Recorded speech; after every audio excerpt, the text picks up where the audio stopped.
Attention team leaders, facilitators, trainers. I'm going to give you 3 or 4 killer questions that will prove to you beyond a shadow of a doubt that the brilliance is sitting in front of you, not in your own head.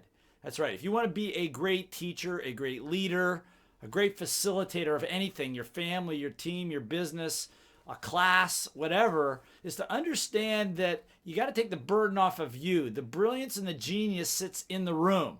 I'm in the middle of teaching a master facilitator program that I teach to only a few people every year to teach them how to be world-class teachers, leaders, and facilitators.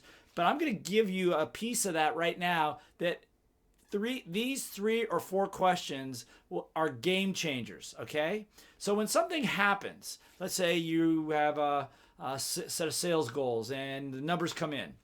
Let's say you're in a teaching environment. You give people an exercise to execute and the results are in. Let's say that you have a big win. Could be a win or it could be a learning experience, whatever. What do you do? Do you analyze the numbers and tell them what's wrong and how to correct?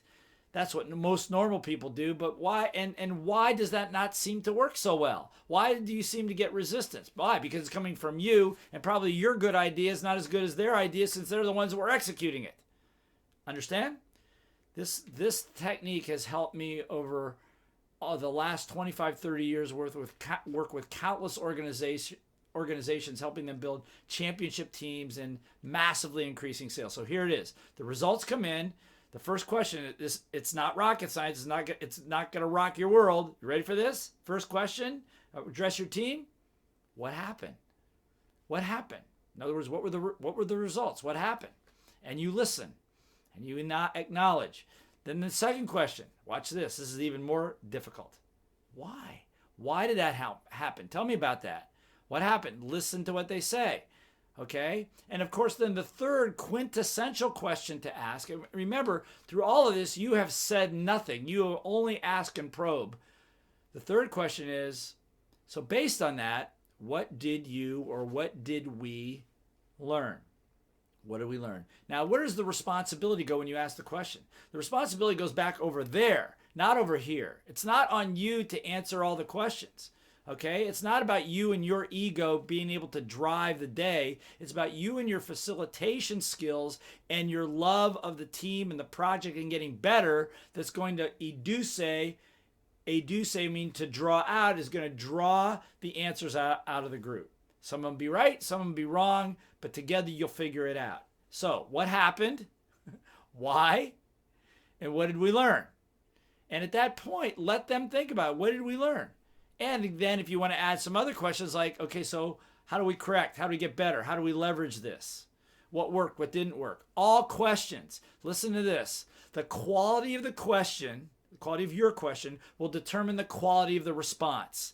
I'll say it again. The quality of your questions will determine the quality of the response. Not school teacher leading questions, but true questions that pull the best out of people that are in the field that are actually doing the work. Okay, or when you're in a classroom or when you're teaching any kind of a topic or a subject, is to be able, once results come in, is to be able to debrief it. That's what this is called. It's called a debrief, not a post-mortem. Post-mortem means after death, okay, or after life, whatever. This is a debrief.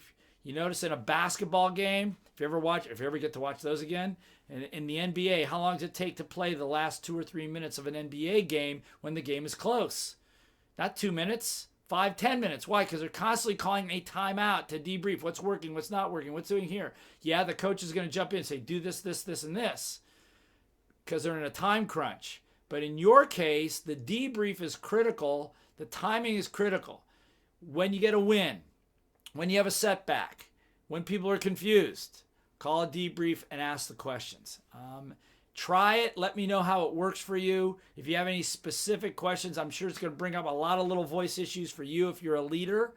But just trust me on this, that your willingness to be patient and your willingness to draw the genius will show you that you can take the weight off of you, put the responsibility out there, and reveal the fact that there is true genius on your team and there's true genius in front of you if you let it grow, okay? So be an awesome leader.